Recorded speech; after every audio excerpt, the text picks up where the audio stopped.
Hi guys, welcome to episode 45 of my Warhammer 40k Conquest review series. This week we'll be reviewing issue 45. Issue 45 is pretty cool. It comes with a bunch of Space Marine Scouts, which is about $17.50 on GW's website, giving you a saving of $9.49 in total. I've seen them on other web stores for as cheap as $13.50, but you're still saving £5–6 there, so that's still pretty good. Got the front cover there, got some great art showing the Scouts fully built. You can see from their poses that they're one of the slightly older designs, a little bit more static, a little less running through. These are the original, well, these are the older Scouts. There has been an update, which is these Scouts with sniper rifles. They're a bit more mobile looking, a bit more active looking, and they're quite cool. These are the guys that are, these are the base Scouts, and they come with, instead of a rocket launcher, they come with a heavy bolter. The sniper pack comes with a rocket launcher, and they come with either bolt guns, combat space, well, Astratus shotguns, or bolt pistols, which are pretty cool. They go on the 25mm bases. They're a lot smaller than the 30mm base on which you get a standard Marine these days. So they're quite small. And with most things, if a model, the rule tends to be that if a model can fit in somewhere, then it can fit in somewhere. So the smaller base has its advantages for the Scouts. We can see, as always, great quality plastics, some great detailing there with a little tripod and the little backpack and that. We've got a bunch of cool bits and pieces. The Scout heads aren't my favourite, I've got to admit. I'll see if I can get that. Can that focus for me? Come on, will you focus? There we go. I'm just going to see if I can get a focus on, pop something on the Scout heads for you.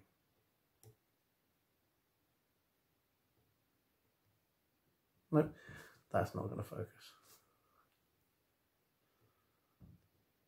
Nope. Oh well, the Scout heads are very kind of like dour and grim looking. If I get the magazine out, you can see on the front.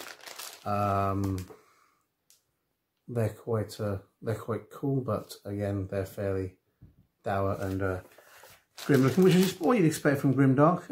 I don't know if you're going to be able to see this on this one, but I'm going to be, as a Space Wolf player, I'm going to be replacing the Space Wolf ones with the Scout heads with these tiny Space Wolf heads, which I got with the Space Wolf pack box. If you're a Space Wolf collector, you can get the Space Wolf pack, the Space Wolf, Wolf pack, basically the Grey Hunter box as was, and it comes with a bunch of spare heads so that you can convert other models, including Scouts.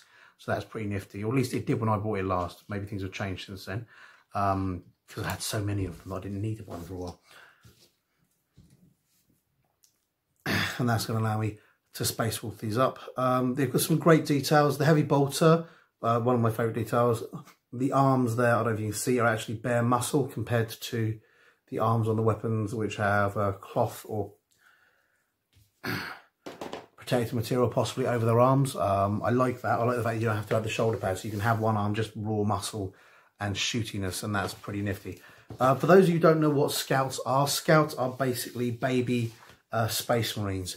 When a Space Marine is created, the first thing they do is implant a bunch of the organs in him, and he then begins to get bigger and taller and stronger. Scouts are partway through that process, so they aren't as strong as Space Marines, but they're still stronger than your average, well, they're supposedly stronger than your average humans. Stat-wise, there isn't a difference. An Imperial Guardsman is strength 3, a Space Marine Scout is strength 3, but they have other advantages, which should be at the end of this book, so I'll be able to look at them. Again, front page, signed by our spiritual lord Ian.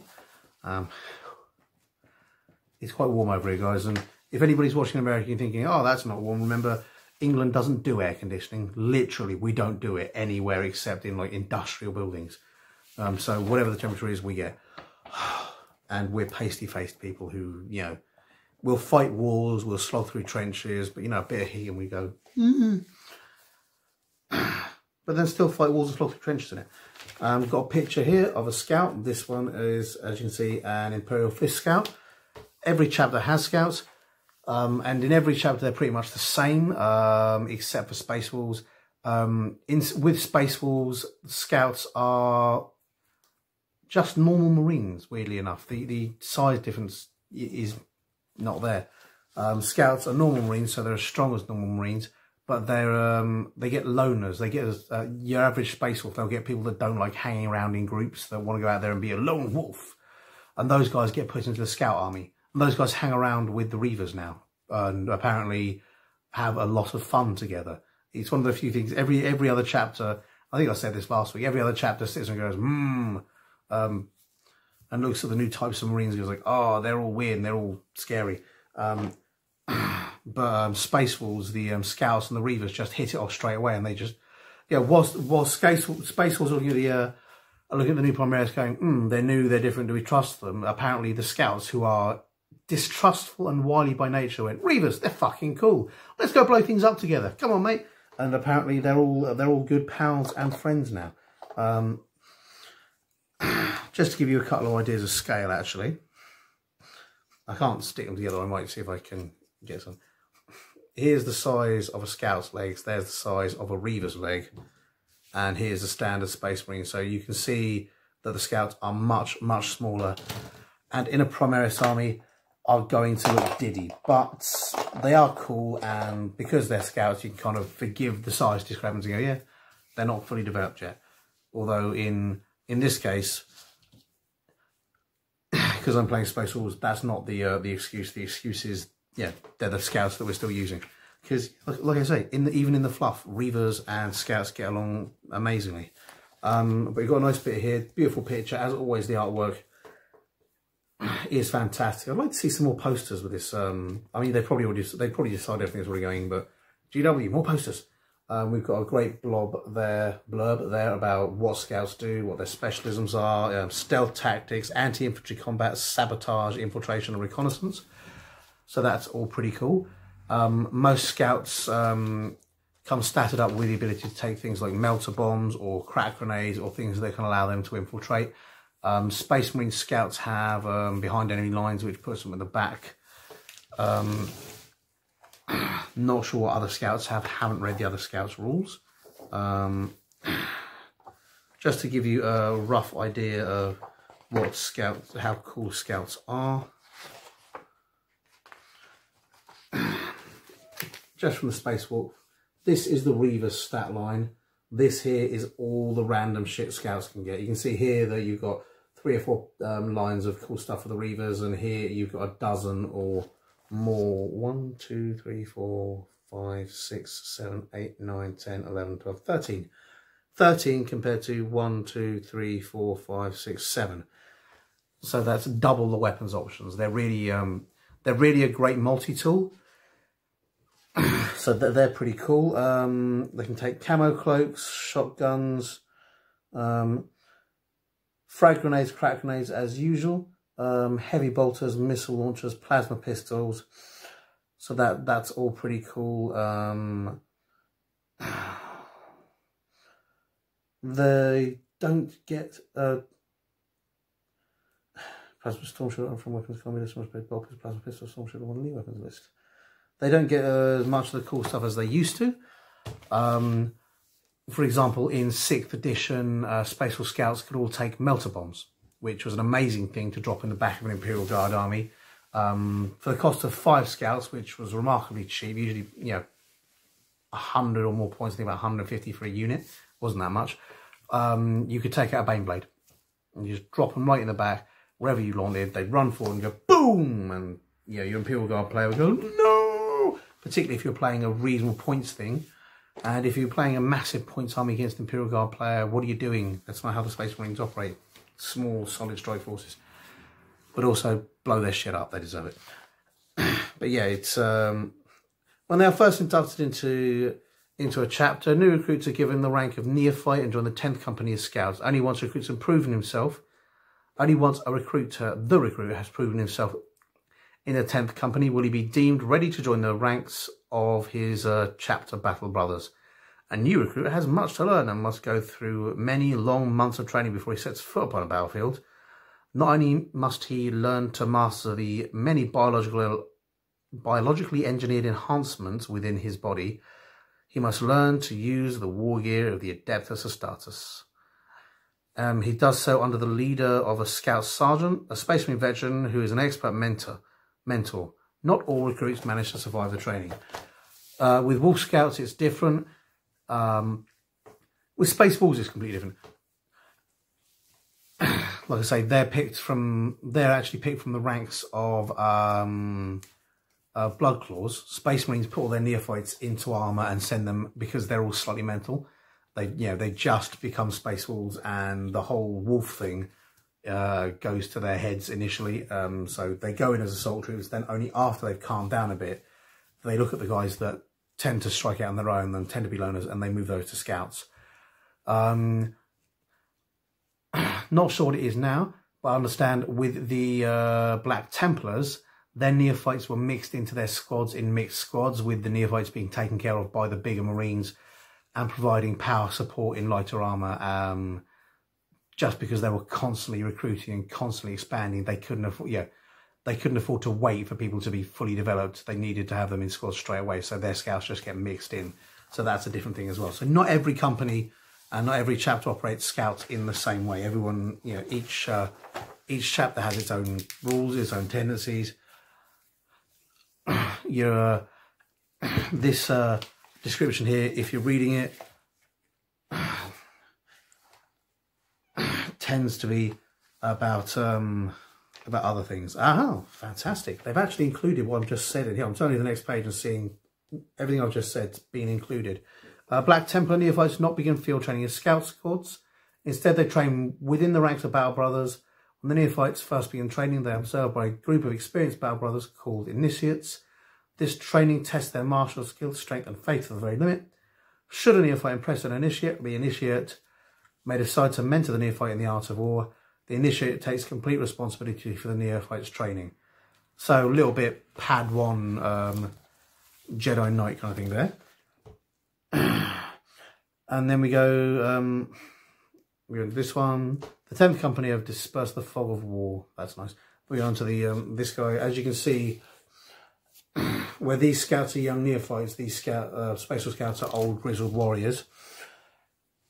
Unlike those in Codex compliant chapters, Space Scouts are not drawn from the chapter's fresh recruits. Instead, Wolf Scouts are experienced Space Wolves who possess a murderous cunning that makes them hunters of unsurpassed skill. So they'll basically turn at the back and shiv you from behind. Here we've got some of the Scouts' war gear. You can see that they've got the Astartes shotgun, the camo cloak, grenades, chainsword, and scout binoculars.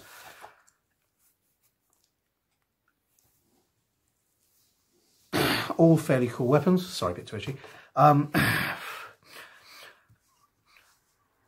I personally find when employing scouts, you really need to think what you want to do with them. If you can magnetize them, brilliant. If not, really designate a battlefield role to them.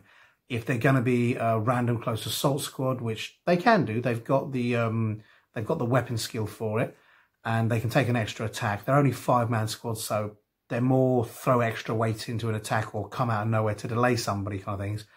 But if you want them for close assault, then shotguns are great. If you want them to offer fire support from certain areas, just to pick away at guys and divide a guy's attention, the bolt guns are great.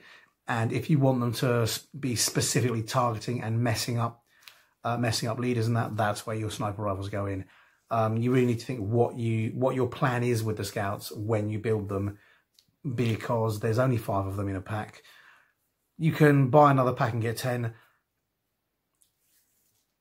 but for the same cost, well, not for the same cost, but you're then deciding between scouts and Space Marines. Yes, they're cheaper, but they also have weaker armor. They don't have as much of an armor save.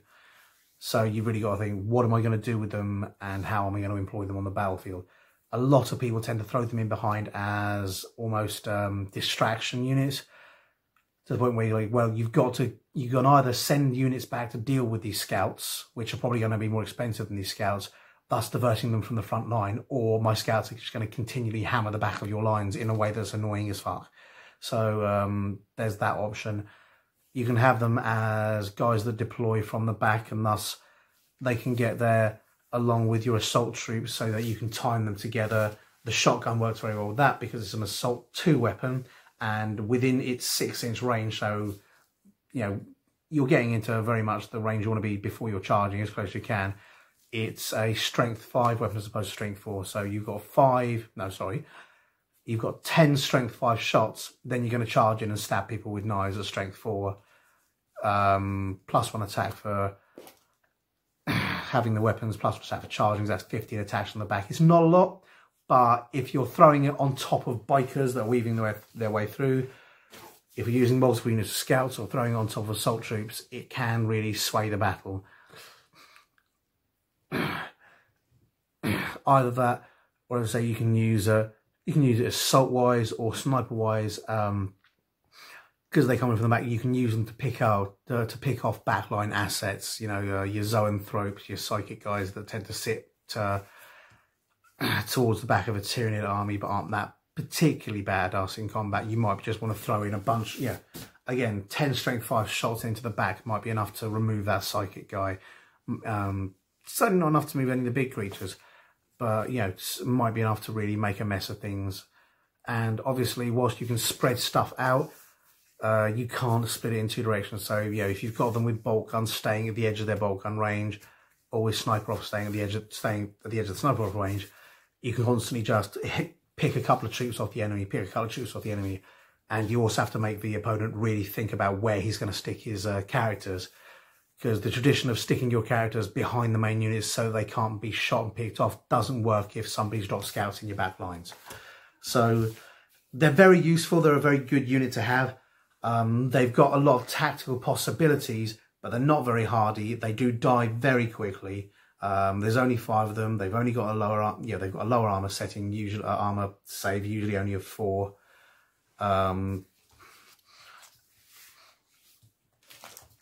Because they've only got, they haven't even got power armor. If I go to, again, I'm just going to flick through to the Space Marine Scout section on in my Space Wolf Codex.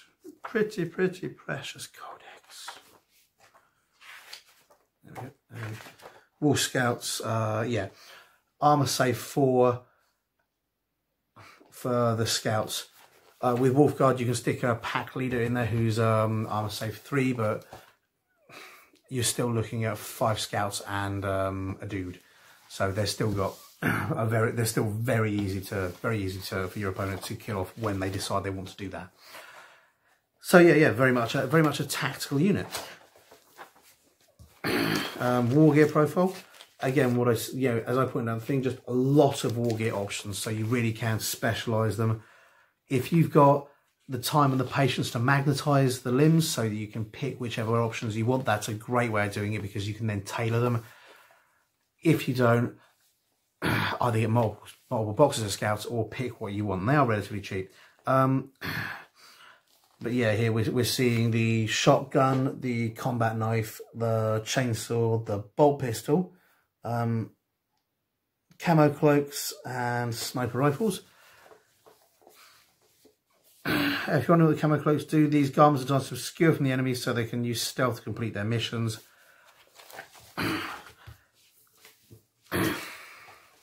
I do not know what... I have not used Scouts in 8th edition, so I'm actually curious as to what they do. Where are we? It should... camo cloaks. If every model in the unit has a camo cloak, you can add 2 to their saving throw models. Sorry, so saving throws made for models in the unit when they receive the benefit of cover instead of 1. So if you're gaining cover saves, you're going from 4 to 3, 3 to 2. That's pretty hefty, so that'll keep you alive. Or no, you're not going to 3. Is it? No. Anyway, if you're using cover saves, sorry, you add 2 to the benefit of the cover save. So whatever type of cover you're using, it will be a bit better. It adds a bit to their survivability, but again, there's only 5 of them. Here we've got the assembly with the clipper safety guide for fear that someone loses an arm.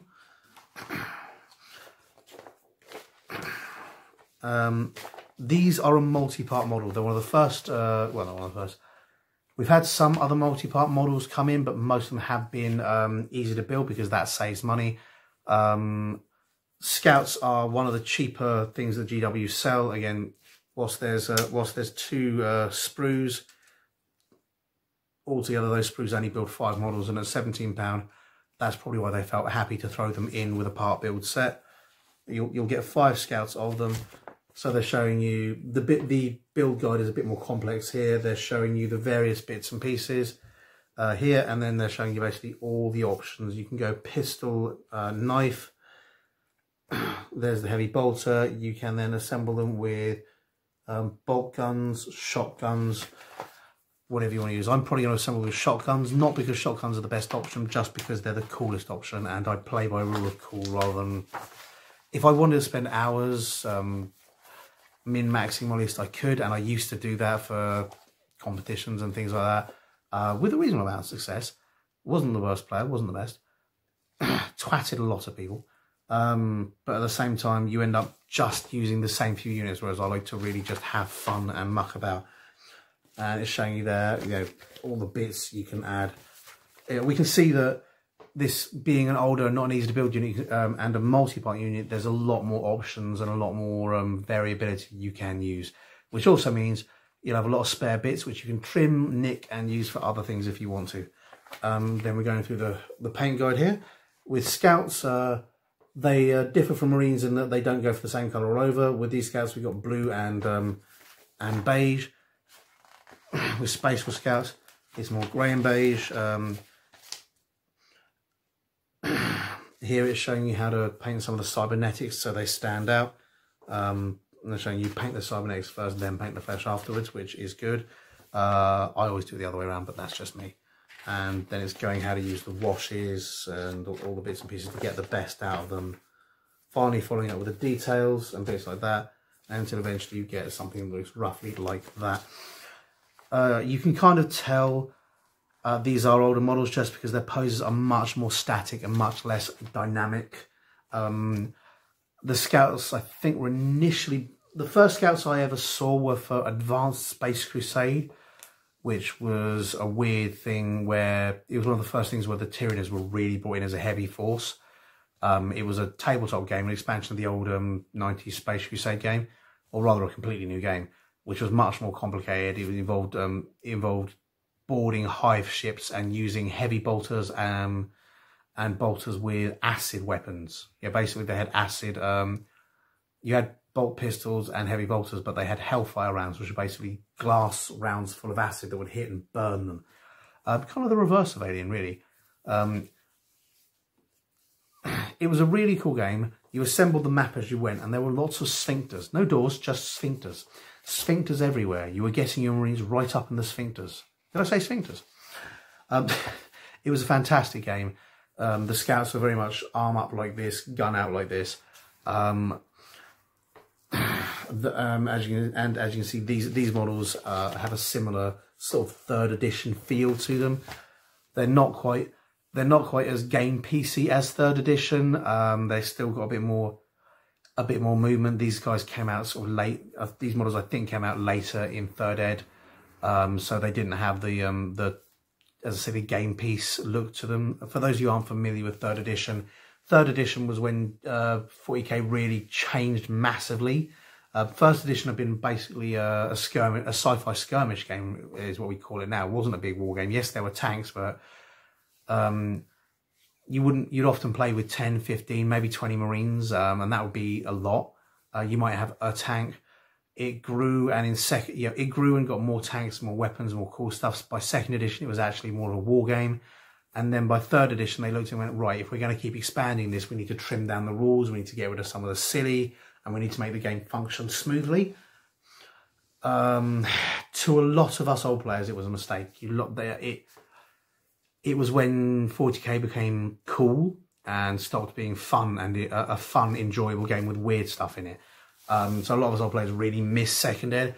And that's one of the reasons why a lot of people have come back to 8th Ed, because 8th Ed, they put movement in there, they slimmed it down and trimmed it down in other ways, but they've allowed for the weirder stuff to come back in and really brought us back some of the stuff that people really like from 2nd Ed, whilst combining it with the best bits of 3rd Ed, whilst completely avoiding the shitiness that was 5th Ed. It's one of the best things about new editions is every new edition takes us further away from 5th Ed, which I fucking hated. If you're wondering why, 5th Ed, 6th Ed was what really got me back into 40k. 5th Ed was, to my mind, the epitome of 3rd edition. 3rd edition had a lot of problems, got replaced quite quickly with 4th Ed because they completely revamped the system. And then 5th Ed was a perfecting of that. And I found that there was a lot of stuff where it wasn't fun. The tank rules are something I often give an example. You could shoot a tank and you get shaken where the person with the tank didn't get to use the tank, but you hadn't damaged the tank. So both of you lost. You'd done nothing to the tank other than take it out for a turn, and your opponent didn't get to use his tank. So you didn't get big boom. He didn't get big boom either. And I kind of felt that was sort of a negative thing. And they shifted that in 6th Ed to be much more explodey and destroy. And they brought in hull points, which to my mind got rid of one of the problems. And one of the reasons I like 6th Ed a lot. One of the reasons that 6th Ed was one of the editions I quite liked was the rules weren't that different, but the philosophy was very much you should get something, you should achieve something, you should do something. It was very much designed to be fun. Well, more fun than 5th Ed. And I think 8th Ed's taken that philosophy and run with it. A lot of people I know don't like 8th Ed. It's my favourite edition so far. I really enjoy playing it. So that is what that is. But yeah, with 3rd Ed, when it came out, when they revamped the rules, they really came to sort of a heavy psychological idea that it was a game first. Everything had to be balanced and everything had to be cool, which is not a bad idea, that things should be balanced. But it became less, you're running around with guys going, pew, pew, pew, dagger, dagger, dagger. And more, I'm moving this piece, which may represent one model, or may represent hundreds of models, who knows? Literally, one of the things they said, you didn't have 20 Marines, you had 200 Marines. You weren't shooting 24 inches, you were shooting 2.5 miles. Because, but, you had to represent this with a few models and things like that. And that kind of mentality really didn't jive with the simple fun thing of having a little plastic guy that runs around the wall going pew pew pew, daka daka, or in this case flamethrowers.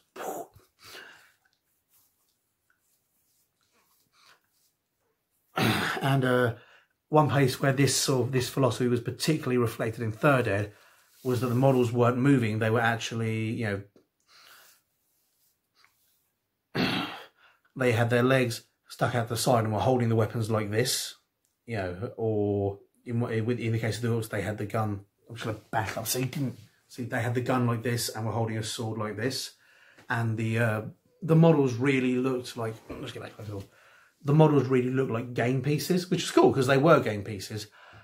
But the philosophy of pew pew and daka daka is much more fun than this is a game piece.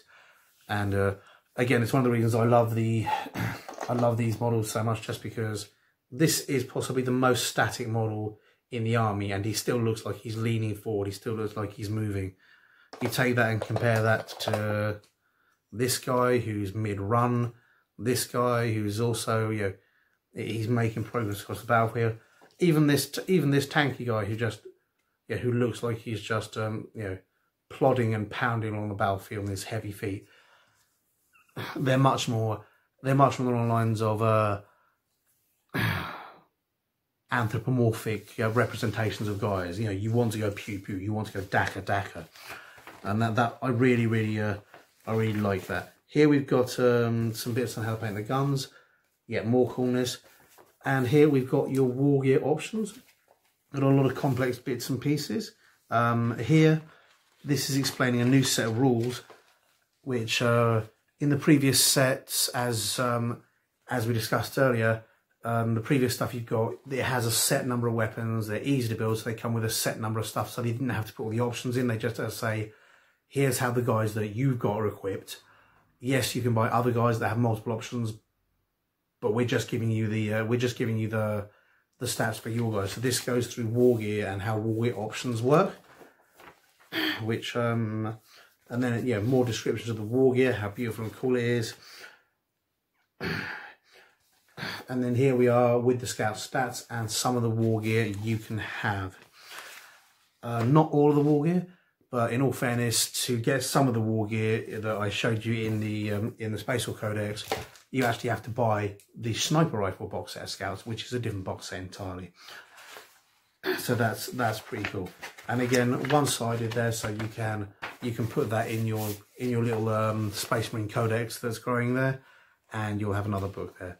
From the Shadows, you've got a nice new mission. You're using the scouts and your new guys, so that's cool. So another edition where we've had a new rule introduced, which is war gear options, and we're going to use these new guys and see how they work. Let me just flick back. Yep. No fear. Concealed position. These guys get concealed position. When you set up this unit, it can be set up anywhere on the battlefield that is more than 9 inches from enemy deployment zone. That's cool. I prefer the Wolf Scout thing, where I can set it on the back edge as long as it's 9 inches away from an actual enemy and 6 inches away from the back edge, right in the middle of the enemy's deployment zone. But that's just me. And you've got Codex Discipline. This models in this unit can still shoot in a turn in which they fall back, but if they do, you must subtract 1 from the hit rolls in the shooting phase. I think Space will still get that. I think Codex Discipline applies to everyone, but I'd actually have to check. I know that's one of the bits that came out in an expanded book that I never got around to getting because, you know, money. One of the reasons I'm collecting this in case you're wondering is because it's a cheap way to get models.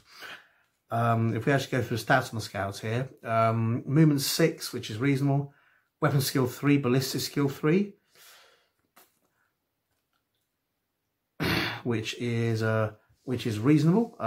Some of the previous editions you had weapon skill 4 and ballistic skill 3 to represent the fact that they weren't as good. With this one, you're not getting that, which is nice. And save for both Scout and Scout Sergeant. So yeah, pretty much what we discussed earlier. Some cool stuff going on there. You've got the shotgun, the bolt pistol, the bolt gun, the heavy bolter, the combat knife, the frag grenade, and the crack grenade. It does not include the chain. It does not include the chainsword rules, which is a shame because you get the chainsword in this thing. But the chainsword rules in the Space Wars thing are literally the same as the combat knife rules. You just get an additional attack. Bearer Fights can make 1 additional attack with that weapon, as we can see. Extract the data. You've got 5 data points there, which are cool. Which are on the bottom there that you can cut out. So you get those 5 data points, and you've got to get there and collect the objective markers by moving onto base contact with them. Remove each marker from the battlefield when it is collected. So the scouts just have to move around there. The armies, 4 units of 3 Poxwalkers, 1 Plague Champion with a bolt pistol and a Plague Sword and a Power Fist, 1 unit of 5 scouts. So back to a small one. You're dealing with a small patrol here and you've got to sneak in and get your stuff and get out. Anyone not playing these missions, I totally recommend you do. They're a lot of fun. They're a lot simpler, a lot easier. They're playing basic, specific missions rather than generic kill everything. And GW did design this game to run with specific missions, not just total annihilation, which I know is how a lot of us play. Yeah, final page just telling you where you can pre-order, what you can look at, and inviting you to step foot in the bigger world. Right, next week we've got Death Guard reinforcements. We've got a drone there, a guy in Terminator armor, and 4 more Death Guard. And then after that, the week after, another Space Marine vehicle. This time the Land Speeder. The Land Speeder is a fast attack vehicle. Works well with things like scouts and bikes. Again, fragile because they're quick and nippy. But nonetheless cool. Don't know if I'll be keeping that or giving that away. I'll probably decide once I get it. I'm not sure how it fits in with the Primaris army, or if indeed it does fit in with the Primaris army. Whilst I'm willing to extend it to the scouts because it's literally built into Space Wolf lore, and one of my favourite bits of the lore, I'm not sure I'm willing to take just random box standard Space Marines just so that they can drive the smaller diddy vehicles with their tiny, tiny hands. such hands. Hope you guys enjoyed that. And I will see you guys next week, where we will be discussing, what will we be discussing? Death Guard reinforcements, fetid bloat drones and detailed paint guides. After that, where we'll be discussing Space Marine land speeder weapons, and Heralds of Nurgle for issue 47. So see you guys next week. Hope you guys enjoyed that. Bye-bye. Hi guys, hope you enjoyed that video, and if you did, remember to like and subscribe to my channel. I'm also on Facebook and Twitter. Not sure why, but I am. So if you like it, see me there, and please tell your friends. Thanks very much. Bye.